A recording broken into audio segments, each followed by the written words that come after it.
মদিনাতে যাব তৌফিক দিও আল্লাহ মদিনাতে যাব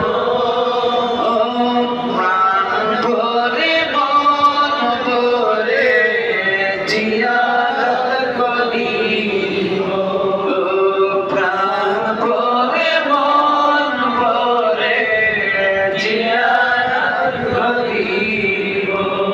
এবছরের হাদিয়া আলহামদুলিল্লাহ। মুখস্থ হয় নাই, আমার দিকে দেখে হয়তো বলতে পারতাম, মুখস্থ হয় নাই। তো প্রাণ ভরে মন ভরে জিয়ারত করিব সেই মদিনাতুল মুনাওয়ারার গেটের সামনে মুসলমান সামনে ঢুকার বলতে পারলাম না।